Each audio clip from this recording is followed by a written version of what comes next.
to just pivot very quickly to the Spirit airline situation, because it's speaking of bankruptcy, I know that they've been operating under bankruptcy and since August-ish, and they recently released a plan that would allow them to sort of squeak by, but that was based on jet fuel being at $2.20, and it is not at $2.20. I think it's somewhere around $4.20 at the moment.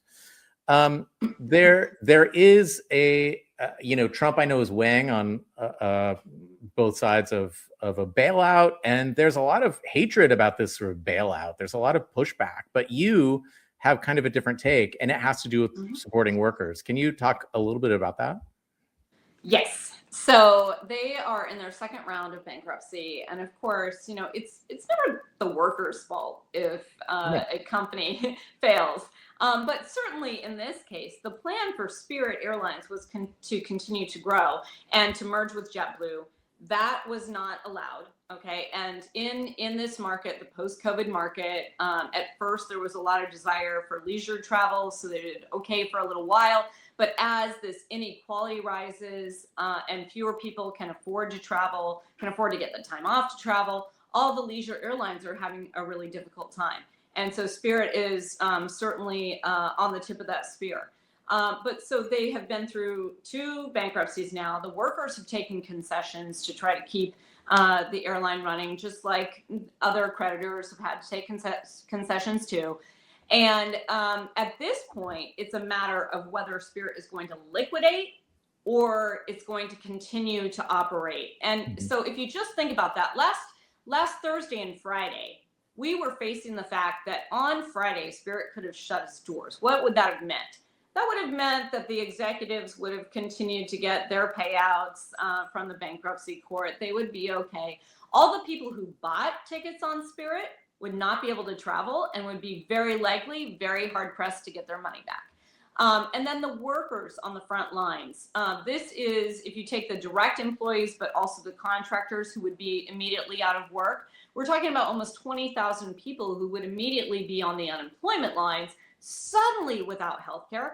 I can picture Spirit flight attendants right now in the middle of cancer treatments. I can see their faces. I know the people who are going to be affected by this.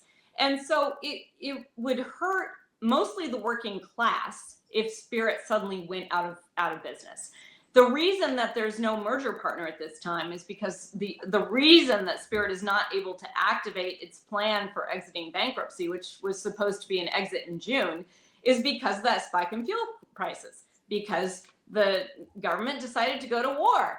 And it's the same reason that people are not going to buy tickets. And it's the same reason that there's not a merger partner, because all the other airlines are cutting capacity right now. They're not looking to grow. So there's not another alternative here. So what we're saying is, if there's no other alternative here, then what is the best thing to do? The best thing to do is to keep Spirit flying, keep the people who have their tickets that they've already bought and the tickets that they will only be able to buy because they'll be able to buy it at Spirit prices.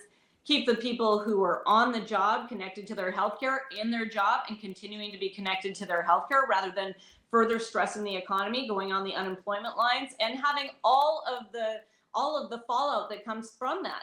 The electric bills that can't be paid, and the cable bills, and the rent, and the mortgages, and the other harm that would take shape. So what we're saying is, if you think about the economy, and you think about business decisions, and you think about the role of the government as being for the people, what is a better investment of our money than to keep Spirit flying in this situation?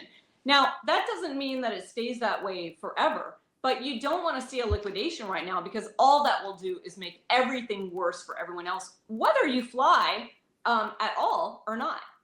Right. And the executives are going to be fine either way. So anybody out there worrying about them, you can stop. They're okay. Also, I should just say that they changed the executives. So it is, there were some people who were like, we shouldn't reward bad behavior, but they have recently changed. So I'm not worried about them anyway. I'm worried about the people on the front lines. But for anybody who's wondering about that, I should just let you know they have recently been changed out.